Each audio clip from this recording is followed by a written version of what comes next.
কালকে আরও দুইটা ইম্পর্টেন্ট মিটিং ছিল স্যার প্রফেসর ইউনূসের। একটা হচ্ছে UNHCR high commissioner for refugees Filippo Grandi. আপনি জানেন ফিলিপো গ্র্যান্ডি এর আগেও বাংলাদেশ সফর করেছেন।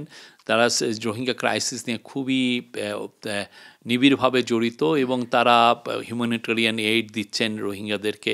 খুবই ভাইটাল, তাদের যে কাজগুলো খুবই ইম্পর্টেন্ট এবং ভাইটাল। তো তার মূল আলোচনাটা ছিল যে কিভাবে বাংলাদেশের সাথে ওরা আরও নিবিড়ভাবে কাজ করতে পারে রোহিঙ্গা ক্রাইসিস নিয়ে।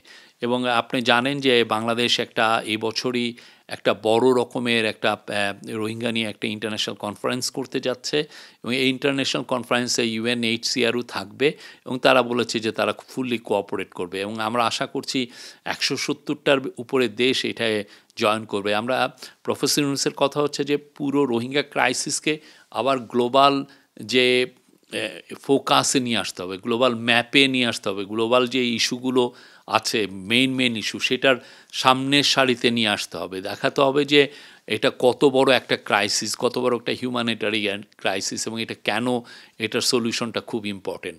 তো সেই ক্ষেত্রে ফিলিপো গ্র্যান্ডি বলেছেন যে উনি হেল্প করবেন।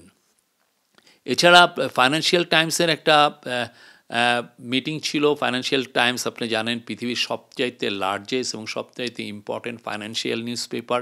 পৃথিবীর সমস্ত কোম্পানির সিইও, মিড লেভেল ম্যানেজার সবাই এটা পড়েন। তো এটা নিয়েও কালকে ওইখানে উনি অনেকগুলো কথা বলেছেন, এই আন্দোলনের উপরে বলেছেন, সামনে রিফর্মের ব্যাপারে কী হতে যাচ্ছে সেগুলো বলেছেন এবং পুরো পৃথিবীব্যাপী যে ইয়াং ছেলেরা যারা ইমাজিনেশন করতে পারে, যারা নতুন ইমাজিনেশন নিয়ে আসছে, তারা কিভাবে পৃথিবীকে চেঞ্জ করে দিচ্ছে সেটাকে হাইলাইট করেছেন। পার্টিকুলারলি বাংলাদেশে এই পুরো আন্দোলনের সম্মুখভাগে যে ইয়াং স্টুডেন্টরা ছিল এবং তারা কি বাংলাদেশকে দেখতে চায় তা যে প্রতি গ্রাফিতিতে ওরা জানিয়ে দিচ্ছে, এই বিষয়টা উনি হাইলাইট করেছেন।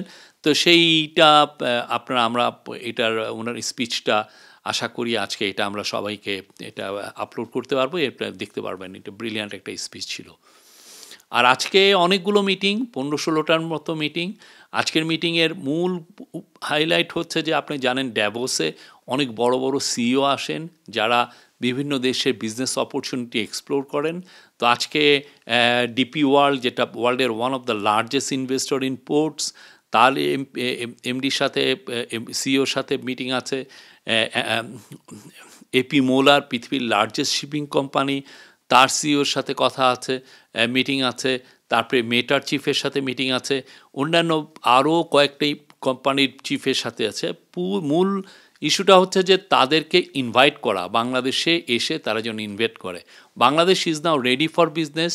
বাংলাদেশের পলিটিক্যাল স্ট্যাবিলিটি ফিরে আসছে, বাংলাদেশে একটা ডেমোক্রেটিক ট্রানজিশনে এসছে, বাংলাদেশের ল অ্যান্ড অর্ডার সিচুয়েশন এখন পারফেক্ট।